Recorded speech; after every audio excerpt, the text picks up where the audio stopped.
everybody, Jessica here, and I'm back with my fruit bowl because we're still talking about the fruits of the Spirit.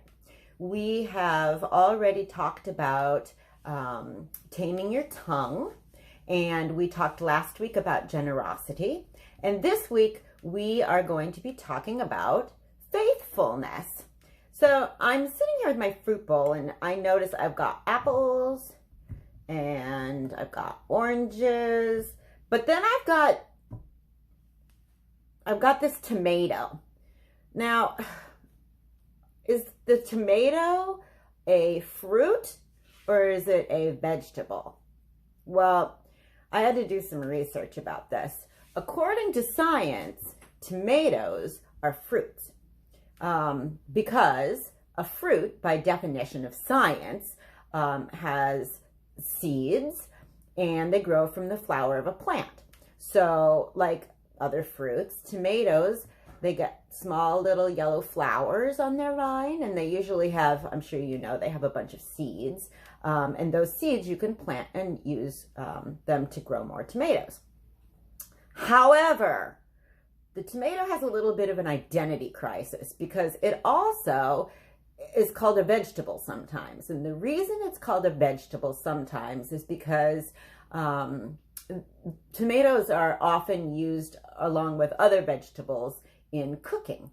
So even though they're technically a fruit by scientific standards, in culinary spheres, that is cooking, they kind of have a reputation for being a vegetable.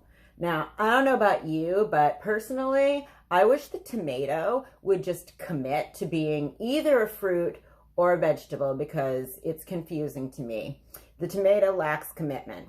And commitment has a lot to do, I think, with faithfulness. Faithfulness is what we value as important combined with commitment. People have a human tendency, I think, to be faithful to things they think that are important. Maybe it's their friends or their school or an athletic team or maybe even a certain kind of an automobile or video game.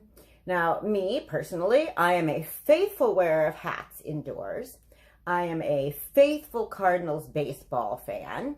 But I'm also a faithful friend, and I'm a faithful servant to people who are less fortunate than myself. I'm not sure God really cares whether I always wear a hat indoors, though. When we talk about faithfulness in church, what we're talking about is your faith being a reflection of your Christian faith. The Bible has some ideas of other ways that you can be faithful. You can have love for God's people. You can have good expectations of God's people. You can help others. You can be reliable and honest. And you can grow in your knowledge of God. I want to read you something from the Bible that I think is really beautiful. This is how James puts it in James 2, verses 14 through 17. James writes, "What good is it, dear brothers and sisters, if you say you have faith, but don't show it by your actions? Can that kind of faith save anyone?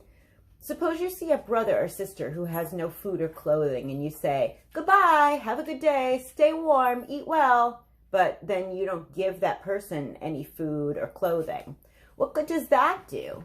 So you see, faith by itself isn't enough. Unless it produces good deeds, it is dead and useless." Faith is God's gift to us, but it's our responsibility to be a faithful person. So whether it's being faithful to your friends or to your dog or to your family or to your community, it's something that we all have to work at as we try to become more Christ-like.